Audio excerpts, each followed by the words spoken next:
En biotecnología molecular, Escherichia coli se usa muchísimo porque crece rápido, es fácil de cultivar y se adapta muy bien, lo que la convierte en una excelente biofábrica para producir proteínas o compuestos útiles.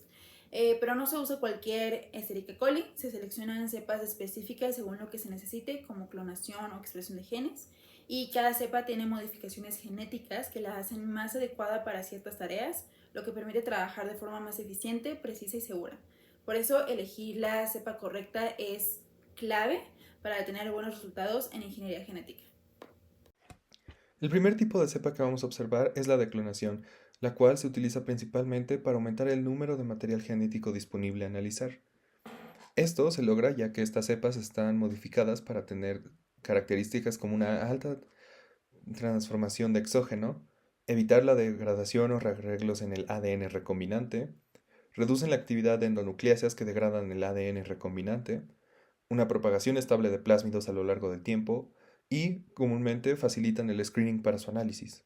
Por otro lado, las cepas de expresión buscan obtener un mayor número de proteínas o de resultados recombinantes, más que nada de los resultados que se obtienen del ADN recombinante. Esto se logra gracias a una alta producción de proteínas, evitar la degradación de proteínas recombinantes, suplementar con codones raros que ayuden a su extracción de final. Están adaptadas para poder producir y soportar toxinas o proteínas tóxicas y un redox modificado que ayuda principalmente a la formación de puentes disulfuro.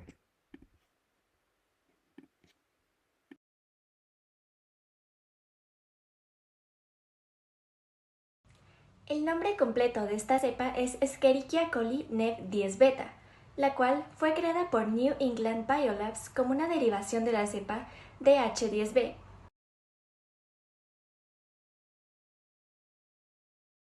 La cepa E. coli 10 beta es ampliamente usada en clonación gracias a un conjunto de mutaciones diseñadas para mejorar la eficiencia de transformación, la estabilidad del ADN y la compatibilidad con distintos tipos de plásmidos. Por ejemplo, la mutación en delta ARA-LEO 7697 y ARA-D 139 elimina genes involucrados en el metabolismo de la arabinosa y la síntesis de leucina. Esto permite usar la arabinosa como inductor sin que se degrade y controlar el crecimiento celular con o sin suplementación de leucina, lo cual es muy útil en sistemas de expresión regulables.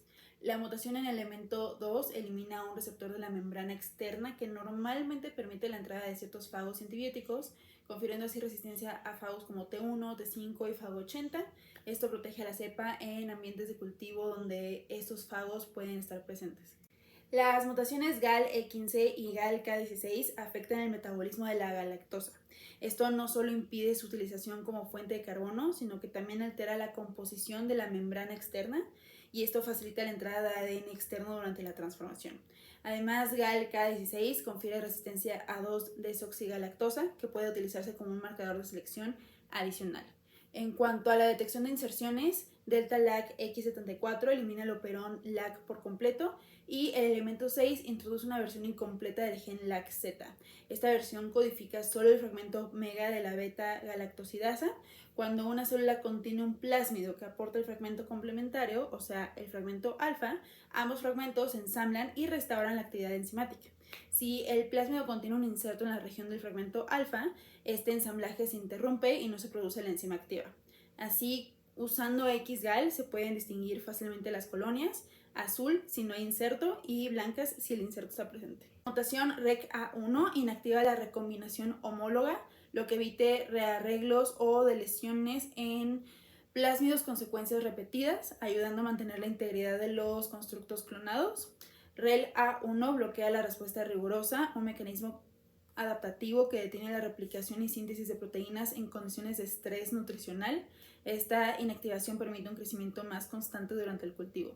Y END-A1 elimina una nucleasa inespecífica que degrada el ADN plasmídico durante la purificación, lo que permite obtener plásmidos de mayor calidad para posteriores aplicaciones como PCR, digestiones o secuenciación. La mutación en NUPG codifica para un transportador de nucleósidos que puede aumentar la tasa de importación de precursores de ADN, lo cual favorece la replicación plasmídica y mejora la eficiencia de transformación, especialmente con plásmidos grandes o de bajo número de copias, Aunque su papel es más sutil, puede marcar una diferencia en ciertos contextos. Por ejemplo, es muy específico para esta cepa en particular, 10 beta, porque nos permite introducir plásmidos muy grandes. Y finalmente, el elemento doceavo elimina varios sistemas de restricción o de modificación que de otro modo degradarían ADN que contenga metilaciones poco comunes, como las presentes en material eucariótico o en plásmidos sintetizados in vitro. Gracias a esta eliminación, 10 beta puede aceptar y mantener ADN modificado sin problemas.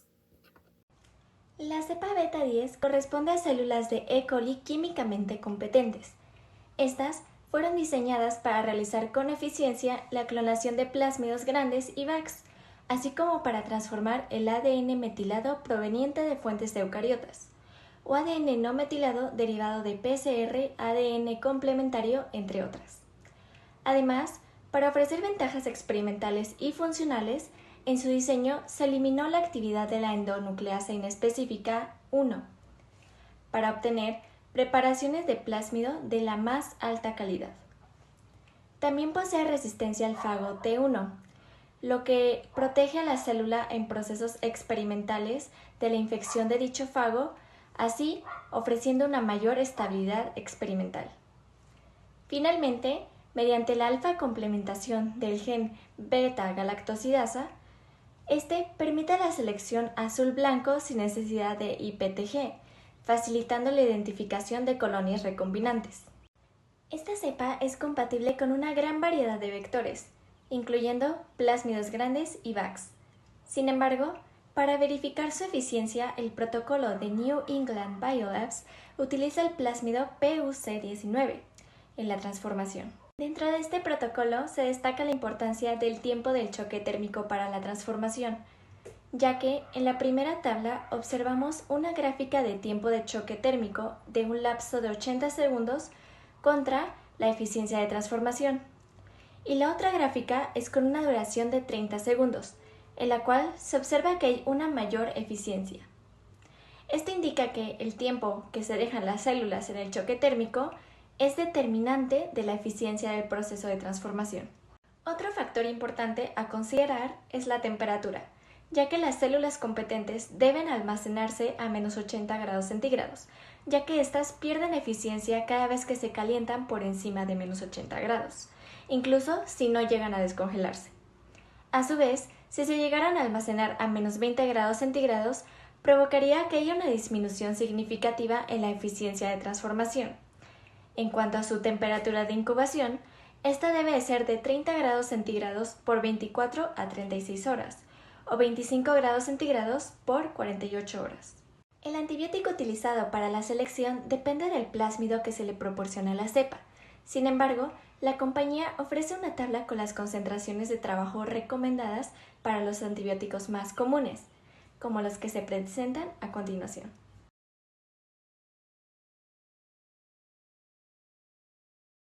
Bueno, el nombre de esta cepa es Escherichia coli Solub BL21, el cual fue originado por Genlantins, quien tuvo el objetivo de superar una problemática de la cepa progenitora BL21D3, la cual hacía que hubiera una insolubilidad en las proteínas mamíferas que se expresaban en este tipo de Escherichia coli.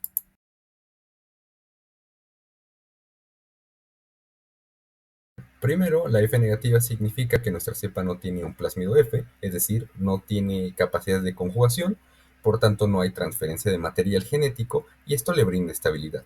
El OMP negativo es una mutación que inactiva las proteasas, entonces esto genera una menor degradación de proteínas recombinantes.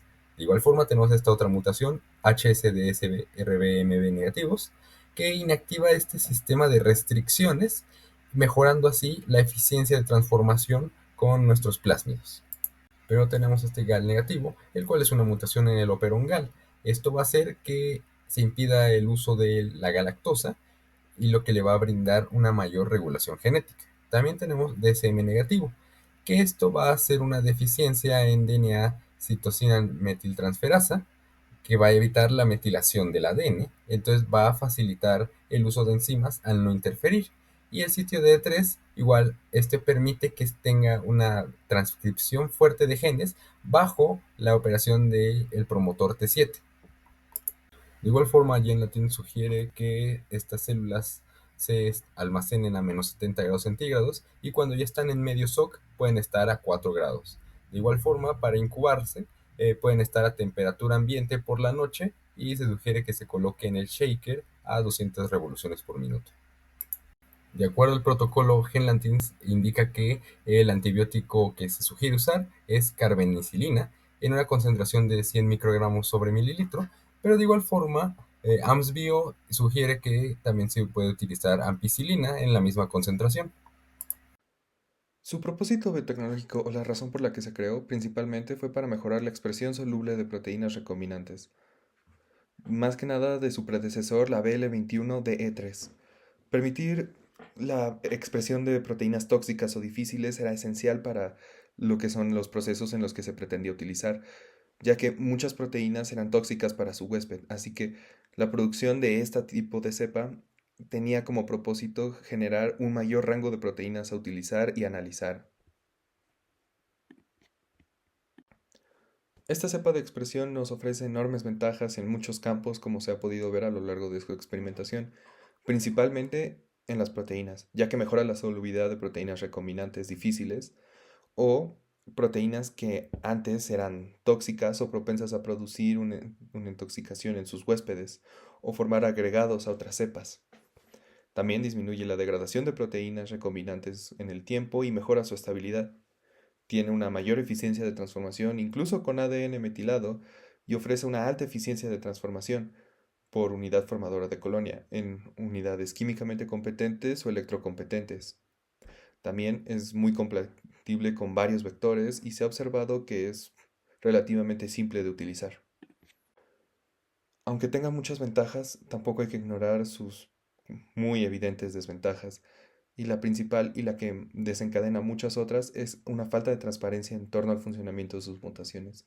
Al ser una cepa comercial, se limita mucho el conocimiento que se comparte de esta, por lo que en muchas investigaciones hay una falta de datos concluyentes en torno a sus capacidades o limitantes, qué es lo que provocó la cepa como tal o qué es una mutación externa que es lo que causa la misma cepa.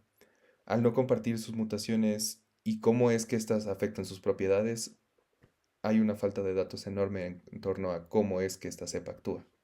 Como se mencionó anteriormente, su compatibilidad es muy extensa, ya que será compatible con cualquier vector de expresión que emplee el promotor T7, siendo estos promotores de expresión casi la totalidad de los plásmidos provenientes de E. coli.